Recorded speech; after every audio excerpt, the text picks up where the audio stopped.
everyone. Thank you for joining us for the new look of Appraisal Buzzcast. We've got a lot of changes. I know you saw our news last week, but we've got a lot going on around here. So we're going to have a lot of new things going on that we want your feedback on as well. But let's get started, and I'll introduce Hal, who's our subject matter expert, Hal Humphreys from Appraiser e-learning. He's going to be the new host of Appraisal Buzz and help us guide through this journey. Hal? Jim, thanks for the intro. I'm tickled to be here. This is going to be a lot of fun. I'm going to lean on you to kind of guide me through this process. Well, we've got a lot of new bells and whistles, and we hope our listeners are enjoying it, and our people that are watching us on YouTube. A lot of it's going to be available for you, new logos and slides and all that. So it's going to be a lot to keep track of. Let us know what you want and what you don't. But we're happy to welcome Anthony Blackburn, the CEO and Chief Appraiser of Apple Appraisal, for our first edition under this new type of Appraisal Buzzcast. Anthony, welcome. Thank you. Thank you very much. I'm really happy to be here. We're going to be discussing reconsiderations of value, but Hal and Anthony, as the subject matter experts, I'll let you guys get started. You know, Anthony, one of the things that I like to know, and whenever I teach a class, I like to know is kind of find out where people are from and what their background is. I know you've been on the Buzzcast before, but for my benefit, how long have you been doing this? Yeah, I've been an appraiser since 1986. I started out in San Jose, California as a staff appraiser at a hard money lender, all the way back when we did appraisals on a pre-printed pad of paper in pen, no typing even. So I've been around the block. And when you got those pre-printed pads, it was glue bound on a cardstock. Did you by chance get a fishing worm with every order? Yeah, I did. Yeah, those I used to keep those as well. I love it. I love it. Well, Anthony, glad to have you here. Jim, I'm going to go to a quick word from one of our sponsors, and when we come back from that, Anthony and I will get into our topic for the day. Since 1978, LIA Administrators and Insurance Services has been offering E&O insurance to valuation professionals. LIA applies superior customer service, exceptional liability education from Peter Christensen, and unparalleled claim defense managed by Claudia Gaglione. LIA offers errors and omissions, commercial bonds, general liability, cyber liability, and real estate agents and brokers E&O. Visit liability.com or call 800-334-0652. And we're back. Thanks for that word from LIA Insurance. Anthony, we're talking today about ROVs. Tell, for those in the room that don't know what an ROV is, what is an ROV? Yeah, and an ROV, or a reconsideration of value, is what that stands for. That gives somebody who is going to be impacted by an appraiser's conclusions a chance to rebut or give additional information to the appraiser to consider and possibly revise the appraised value. Okay, and who all can request a reconsideration? Yeah, the request has to come directly from the client, the lender client. That's where it comes from. Now, there are other people that can be involved, but it has to come directly from the lender. Okay. And if an appraiser gets a note from the lender, hey, we have a reconsideration of value request, what should that appraiser do? Well, that appraiser should definitely read through the request carefully. That's the first thing, and make sure they know exactly what the request is asking for. They should go back to their report, go through their report, look at the additional information that's being provided and analyze it, and then report the results of that analysis in some sort of addendum on the report. Okay. Well, I think we're going to go to another quick shout out to one of our sponsors, let them bring a word to us, and then we'll come back and finish up our conversation about ROVs. The Appraisal Institute recently launched its Instagram page, AI's latest presence on social media, joining Facebook, Twitter, LinkedIn, YouTube, and the Face Value podcast. Visit and follow AI's Instagram page for another way to access valuation news and association updates. www.instagram.com/appraisalinstitute. Okay, everybody, welcome back. Anthony, what can appraisers do to avoid an ROV? What can they do to not get a reconsideration of value? Well, one of the first things that I always tell an appraiser is a good practice to do is to communicate with the realtors involved in the transaction.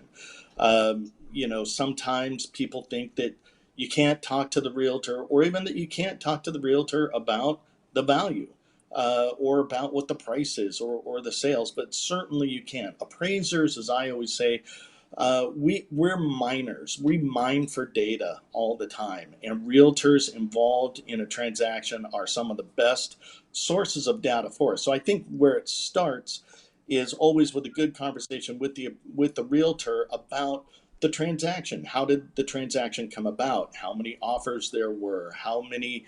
Why the property sold for what it did? What made the buyer purchase this property? What did they like about it that made them want to make an offer on this property? That's really where it starts, and then obviously we get into the analysis of the appraiser's data that they pull themselves.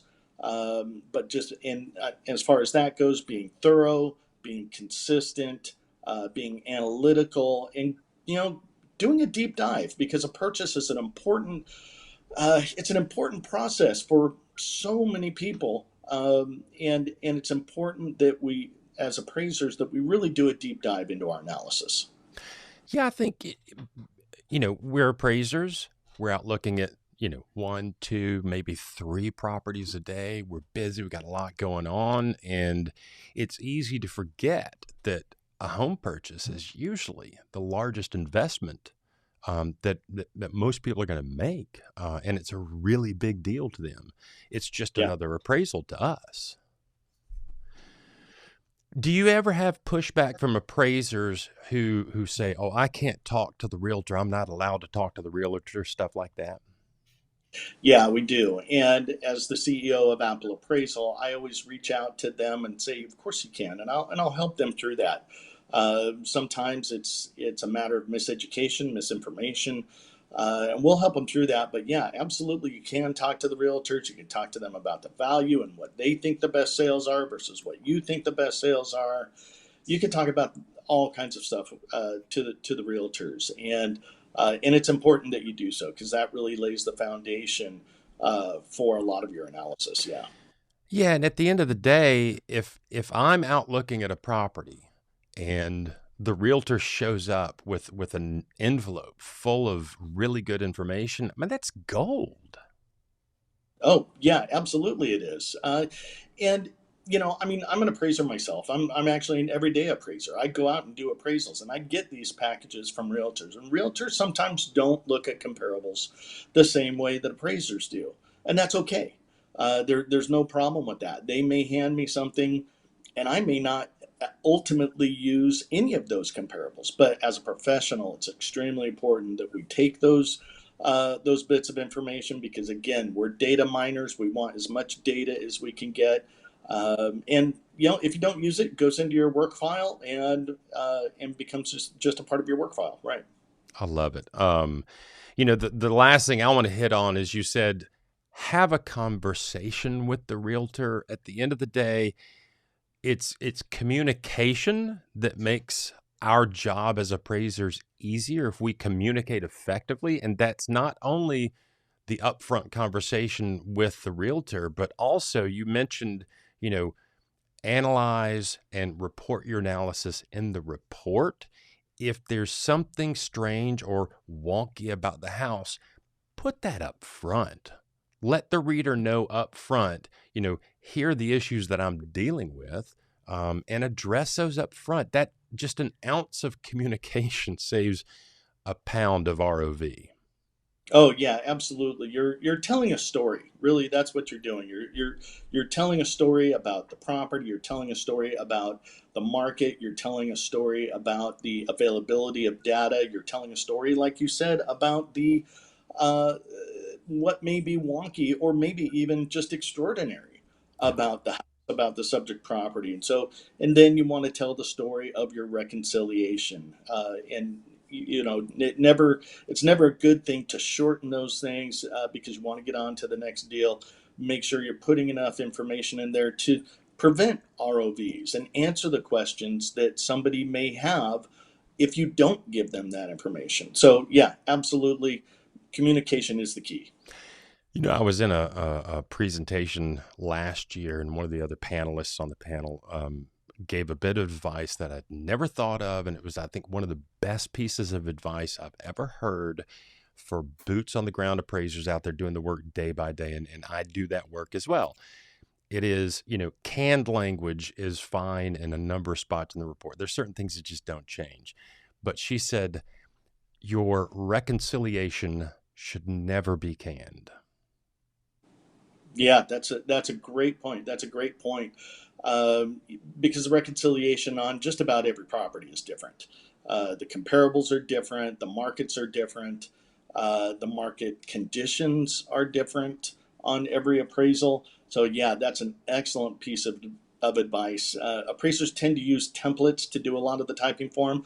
And I always tell them, don't let your template tell the story for you. Tell it yourself. I love it. Anthony, thanks so much. I think this is really good information to get out there for real estate appraisers. You're going to come across a situation where somebody asks you to reconsider the value. When you get that, take the time to read the comments they provide you, look at any additional information they provide you. But seriously, do the work ahead of time. Communicate ahead of time, and you can avoid a lot of issues with ROVs. Absolutely. Absolutely. Anthony, thanks for being here. Let's get Jim back in real quick. Jim Morrison, how you doing, sir? Good. Anthony, before we let you off the hook, we want to do our anonymous appraiser segment. We're getting a lot of questions coming in at comments@appraisalbuzz.com and underneath in the comments section. So we appreciate everyone reaching out. Our latest one is from somebody. I'll just go ahead and read it. I live in a state that recently legalized marijuana recreationally. If I'm appraising a house and see someone growing weed in their house, should I document that in the report or just move on since it's legal now? Guys, what do you think? What do you do when this situation happens?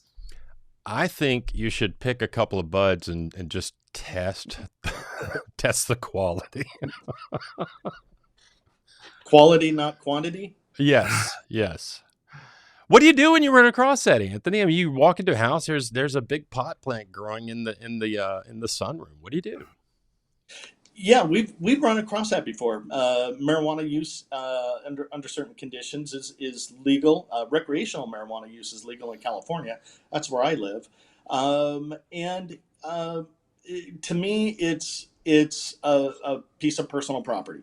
That's what it is. If it's legal, it's personal property. I'm not the morality police as an appraiser, unless I see something really extreme. But I'm, somebody that's growing legally marijuana for personal use. That's personal property to me. Yeah, and I would say I like the way you said that. I'm not the morality police. I mean, at the end of the day, we're appraisers. Yep. Does a potted plant have any impact on value? Not unless you've smoked it beforehand. Perfect answers, Anthony. Thank you again for being here. We appreciate your time. All right. Thank you guys very much. I'm very, very happy to be here. All right. We'll talk to you later, Anthony. Jim, we are finishing up for the podcast today. This is my first time hosting. I have had an absolute ball. I like Anthony a lot, and you're doing a fantastic job of keeping me kind of on track here. Well, thank you very much. Yeah, this is our first new style of this. I think you did great. Anthony, thank you so much for joining us.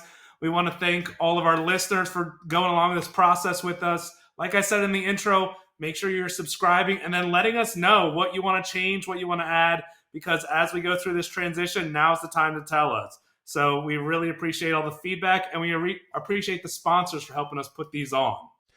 And that is it for the Appraisal Buzzcast. We'll see you next time.